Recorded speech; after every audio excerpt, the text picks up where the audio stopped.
Please. आपने इस महत्वपूर्ण विषय पहलगाम हमला और ऑपरेशन सिंदूर पर मुझे बोलने का मौका दिया। मैं आपका धन्यवाद देना चाहती हूँ।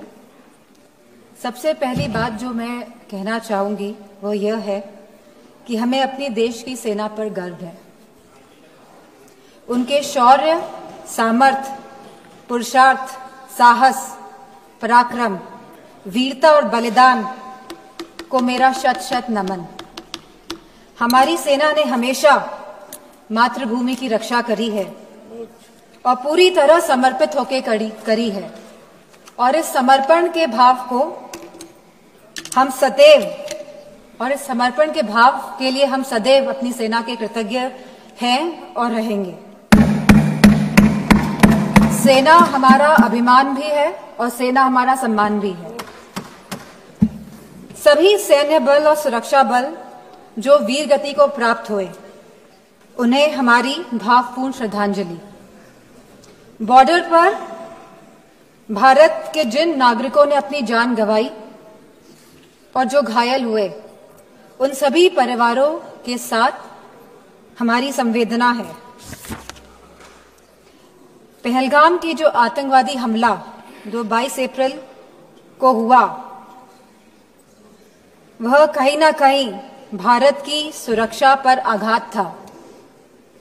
जहां एक तरफ सरकार यह कह रही थी कि सब कुछ नॉर्मल है कश्मीर पे, तो कहीं ना कहीं इस सरकार ने नेशनल सिक्योरिटी की कीमत पर कश्मीर में नॉर्मलसी का जो नैरेटिव सेट करने की कोशिश करी। पहलगाम की घटना कहीं ना कहीं उसी का अंजाम भी है। हमारा सवाल सीधे सरकार से यह है कि आखिरकार यह घटना क्यों घटी। आखिरकार पहलगाम में बाइसान वैली में जहां हजारों टूरिस्ट रोज जा रहे थे अपने परिवारों के साथ, और मैं पूछना चाहूंगी सरकार से कि अगर आपके परिवार के या हमारे परिवार का कोई भी सदस्य कश्मीर जाता, घाटी में घूमने जाता, तो बिना सिक्योरिटी के क्या आप उन्हें भेज देते? बिना किसी सुरक्षा के आप उन्हें भेज देते? तो क्या एक भारतीय की जान की कोई कीमत नहीं है? कहीं ना कहीं जो यह घटना घटी है, इसके लिए पूरी तरह से यह सरकार जिम्मेदार है और इसको रिस्पॉन्सिबिलिटी भी लेनी पड़ेगी और अकाउंटेबिलिटी भी सेट करनी पड़ेगी। और जिस समय घटना घटी तो भारत में अमेरिका के वाइस प्रेसिडेंट जेडी वांस भी यहां मौजूद थे, और जब भी इस तरह के वीआईपी गेस्ट भारत में होते हैं तो हमेशा कश्मीर घाटी में सुरक्षा बढ़ाई जाती है। लेकिन इस बार जो ये चूक हुई है, और यह खाली बरसान वैली की बात नहीं है, 60 और ऐसे टूरिस्ट डेस्टिनेशंस थे जहां पे कोई भी सुरक्षा नहीं थी, और आपके कहने पर ही, भारतीय जनता पार्टी की सरकार के कहने पर ही टूरिस्ट कश्मीर जा रहा था, इस भरोसे के साथ, इस विश्वास के साथ कि वह सुरक्षित है। और यह जिम्मेदारी अंतोगत इस सरकार ने, भारतीय जनता पार्टी के नेताओं ने क्या कहा कि यह जिम्मेदारी टूर ऑपरेटर्स की थी वहां की सुरक्षा की, जो बहुत ही गैर जिम्मेदारा बयान है और साथ ही इनकी संवेदनहीनता को भी दर्शाता है।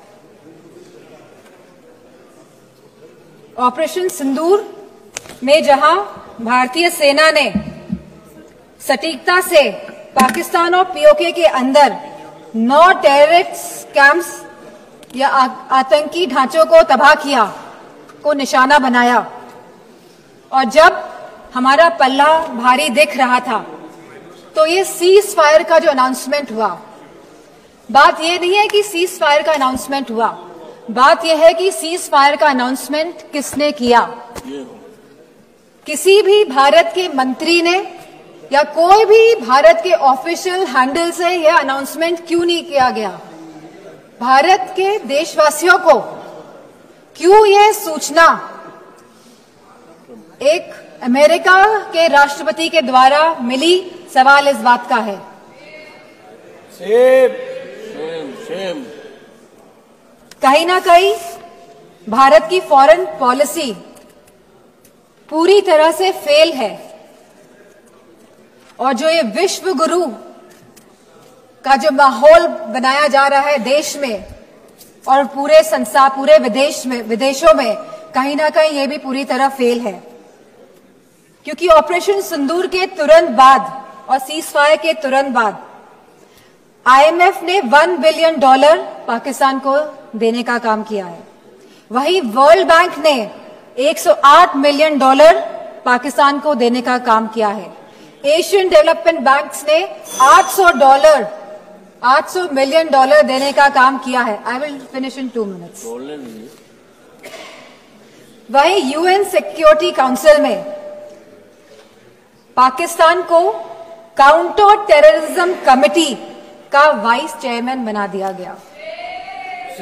यह दर्शाता है कि भारत की फॉरेन पॉलिसी पूरी तरह विफल हुई है। और यही नहीं, पहली बार चीफ ऑफ आर्मी पाकिस्तान का अमेरिका के राष्ट्रपति के साथ लंच करने का न्योता मिला और लंच किया।